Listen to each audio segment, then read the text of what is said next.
You want to beat Magnus Carlsen? Simple. You have to play like MVL. And that's not a guarantee either. But anyway, if you play an Anti-Sicilian in the manner in which Maxime Vachier-Lagrave played in December 2023 in Samarkand in the World Chess Championship Blitz, you might get a chance, okay? I mean, every now and then, even the best of the best loses, okay? So it's good to having all the information available to you guys. So you got to watch this video. And of course, subscribe to my YouTube channel. You may find more interesting stuff. So let's go now with this Sicilian that happened. I know it was a Blitz game, but regardless, I still consider it is very instructive for all of us that play either Sicilians with black or anti-Sicilians. So there's no way around it. You've got to see, you've got to know, you've got to understand, and maybe, just maybe, you might be winning more than losing, because there is no such a thing as winning all of the games. Unless you do a streak like Nakamura and you win 75 games in a row, which is a huge rarity. Some may say very interesting. Okay, e4, c5. Let's just go back because I'm digressing. And we know we're never going to finish this thing. It's going to take more than 10 minutes. No one blood is going to watch it. So e4, c5, knight f3, knight c6, d4. Now, theoretical stuff. Of course, guys, you're going to watch it because you're interested in chess, right? Right? That's why you're here. So c takes d4, knight takes d4, knight plays on f6 attacking d4, and everybody knows all these attitudes here. Knight to c3, of course, defending. And now, of course, a plethora of answers for black here. There's nothing wrong with d6, with a6, I mean g6, I mean you name it, you know, a6, there's nothing wrong with this stuff. You could play all this stuff here, but that's not what happened, because Magnus here played the e5. This Sveshnikov, okay? This Sveshnikov, there's nothing wrong. It's fabulous. It's sharp. It's central. It kicks the white knight away. This guy must go. If he had played just the e6, and I think this is known as the four knights variation, the e6 here might be threatening bishop b4, pinning the knight on c3. Oopsie! What happened with this crazy board here? Okay, let me just go back because it just goes completely off the hand here. Right, so in case you're doing e6, you may want to play bishop b4, pinning this knight. So the e4 would be potentially hanging, but let's, again, not digressing. Let's stick with this Sveshnikov, e5. Knight on d4 has to go. You may play knight f3, but it's just too domestic. It's too mild. You may play knight b3. There's nothing wrong. But the most aggressive is knight d4 to b5. This is the most aggressive move you could play here with white. And MVL played it, and he actually won the game versus Magnus. Didn't I say that? I think I said it, but hey. Okay, d6, of course, this is the theoretical move. You've got a little bit of a backward pawn on d6 here. Okay, I agree, but it's playable. There is huge potential, again, for both colors, almost equal. A little bit of an edge here for white. Knight c3 to d5, pressurizing, going for the c7 ideas, but of course, you can't allow that to happen, therefore, you must take here. Pawn takes, and you're going to go knight e7 as Magnus did, and I would always play knight to e7 in this position here. Yeah, you could go knight b8, but I just don't like moving pieces back on the back rank. I mean, I can't go back. Psychologically, I can't arrange things so that I could just go back. Yeah, I'm sorry, I can't do that. So knight e7 is the stuff here. Don't be afraid, in case you're playing with the black pieces, do not be afraid of stuff like bishop to g5, because you're gonna pursuing this guy. If they take, that's very good for black because you're gonna take back, okay? And if they go here, you're gonna push on more time. Bishop's gonna go on g3. You're gonna play bishop to g7, and everything is very, very good for black. So you mustn't be afraid of bishop g5 ideas, which, by the way, didn't happen. But MVL instead pushes the a pawn, boom, expanding on the queen side. Knight to g6, you're just making space for this guy to move, and, you know, virtually you will castle. Short castle, that is. And a4, a5, a4 to a5 played by MVL. Now, it's time for us, guys, to pause, because Magnus Carlsen plays something which is not the best move available here for black. I'm going to tell you what's the best move. Well, I don't need to tell you because it's already highlighted on the screen. I've watched this game a couple of times before I made the video that is happening right now as I speak, of course. So Magnus in the game played the bishop e7, which is not the best move of any engine. You may check with your engines at home. The best move here is a6 for black. So in case it happens for you guys to play with black, Sveshnikov, go with a6 here because you're going to kick that bloody knight away. This knight's going to go away back on c3, and you're doing fine, cool, and equal, and it's nice. And then you're going to proceed with bishop e7. Oops. You're going to play bishop e7, bishop d7, or bishop f5, even better, after you push the a6 and this guy goes away. The knight has to leave the b5 square. If not, so in this particular moment in the game's evolution, don't do like Magnus. Don't play bishop e7. Do a6. It's stronger. Again, check with your engines. You don't need to believe. I'm telling you the truth anyway, as much as I'm aware of. So bishop e7 here. Bishop e3. Now bishop e3 targets the a7 black pawn, and this is a development. Take space, pressurize it on the queen side. If you go with funky things, a6, you could be expecting first thing first. You could be expecting some bishop to b6, and that's just a little bit annoying. It is annoying indeed. So he castled, and that pawn has been taken right now. It disappeared. At this stage now, white starts doing better. A little bit better, then a bit more better, then a bit more better, until actually white is going to win. But it's a fabulous game nonetheless. Bishop d7, just stay with me, guys, for a while here. So bishop d7, you have to develop things here, right? So you want to kick that knight away. So, you know, it's frustrating having the knight on b5. That guy has the spear. So bishop d7. Now bishop to b6 attacks the black queen with tempo. Queen has to move, you know. They just took your pawn. They attack your queen. That thing wouldn't have happened if black played a6 when I said move number 10. Remember, queen to c8 now. He makes a sort of like battery with the bishop here, there, but rook to a3. What a nice move. What a nice move, moving the rook. A rook left, which might be traveling along the third rank. You never know. You never know. Maybe c3. You never know. That looks incredibly promising. Very nice move. Very nice idea. But now Magnus removed that knight, which would have been way too dangerous because of the c7 shenanigans that might be available. So disappeared. Bishop takes back now. And what a strong bishop pair does MVL have on the queen side. I have to say, deeply admiring.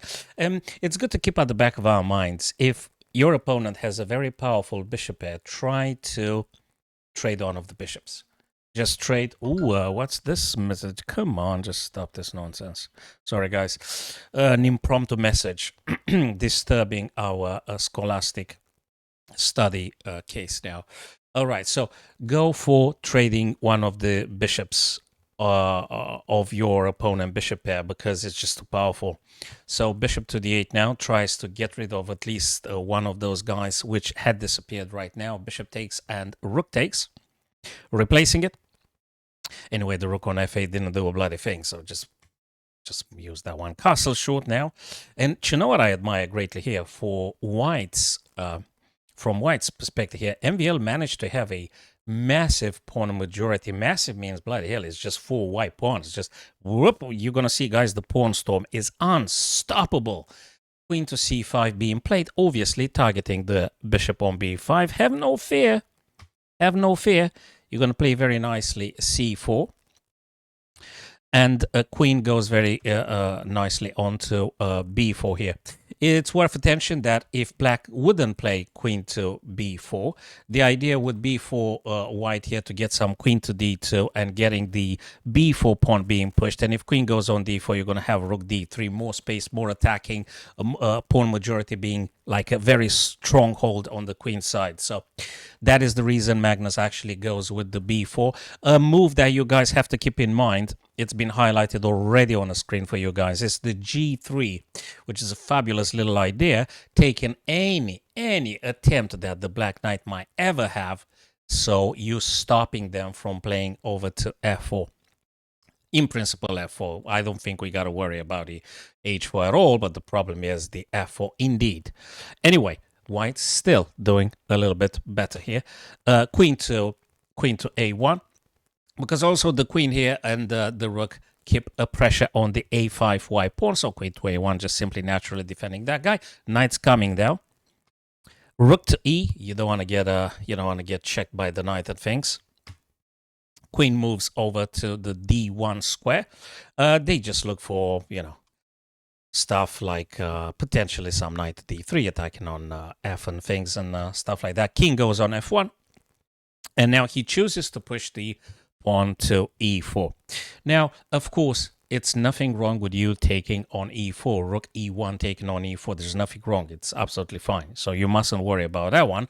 But MVL goes with something incredibly positional, controllable, not adventurous unnecessarily. He goes for very cool stuff because when Magnus pushed the pawn e5 to e4, now you can force a trade here because the knight is no longer defended by the pawn. So now you can confidently go with c1. Okay, you're attacking the queen and you're proposing some trades here because otherwise I'll just take your knight, right? So now Magnus had to take, and now you take back with the rook. So you had clarified furthermore, retaining your pawn majority on the queen side, and you're doing absolutely great.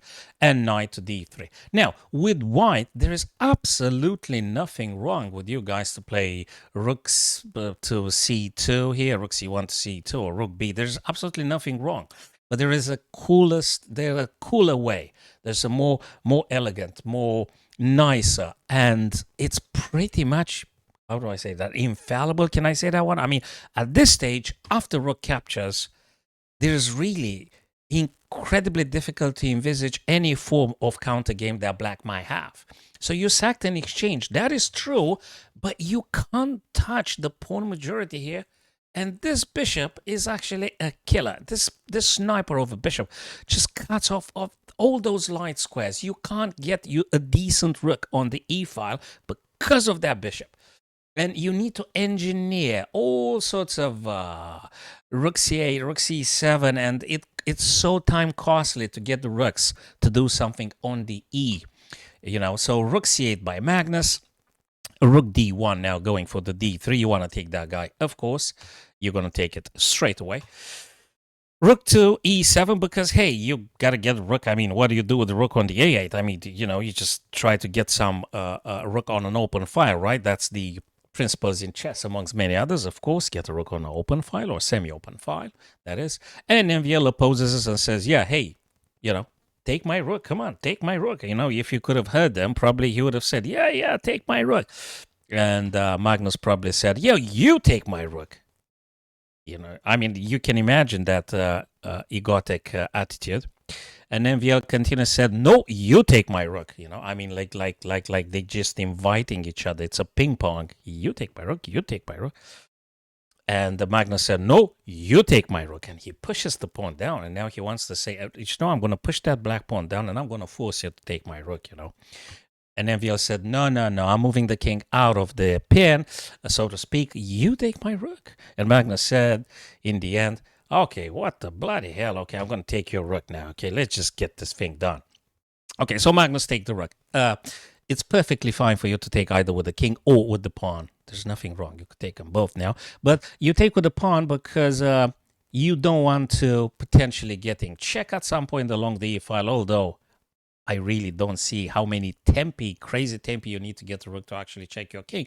But what's more important is that this guy here will be stopping this pawn from moving down the board here and actually allows the king to being closer to moving and playing c5 because that's a key idea. You want to centralize your king and getting them into the game. King to e7, king to d4. Look, I know it's crazy, but actually white is doing way better here than black because you got huge pawn majority on the queen side and a bishop that paralyzes the rook tremendously. So this is very instructive from the point of view that you have a clear example. Chess being played at the highest level in between two super grandmasters, in which one of them having the bishop completely dominates the other grandmaster that has the rook. None other than Magnus Carlsen, the GOAT himself. So a bishop here being completely superior to the rook, which can't do a damn thing for it. I mean, they can. They need to go on the F. They need to stay away from the diagonal. And the problem is not the bishop alone. It's the extra pawn that had been lost on move number 10. If you guys remember when I said about the a6 not being played and stuff, well, that's the consequence. c5, exactly as I said, and it's just too much power. That's a check here. You mustn't be afraid. You're pushing more presence on the center, in the center. f3, you could just take on c6 if you want. Now you mustn't take straight away because you're going to take with tempo. And if you take on king takes, ooh, voila, I would say the French, MVL is French, by the way. You got another check coming. But hey, oopsie, he took on f3. Rook plays on f4, he didn't take the pawn, moves over to a6. Hold on a second, did I miss something? No, I didn't miss anything. I reckon he actually wanted to try something like this, or it's not very clear exactly what he had in mind, but there's a problem after a6 here. You got a problem with black. You really do have a problem here because those pawns on the b, they just moving down the board here, and I don't think you can stop those guys. There is nothing you could do to stopping them. Takes the pawn. Of course, he hopes to pushing, but there is a thing here. White is more than willing to give away the bishop to stopping your pawn from promoting. So there is no way black is going to succeed with anything. Check with tempo, by the way. King has to move, but that doesn't mean a damn thing because check with the b5 bishop now, and you have to move again. And you give up on the d7, and that means I can move my own king over to c6, supporting those two pawns, advancing for promotion. Check again, and pushing b7. This is pretty much done here. Moving the other pawn, disaster, whatever you try to do with the rook. You want to go rook b8, I'm going to play king c6, king c7. This is so game over. This is just a bluff here. After, well, at least he tried, you know.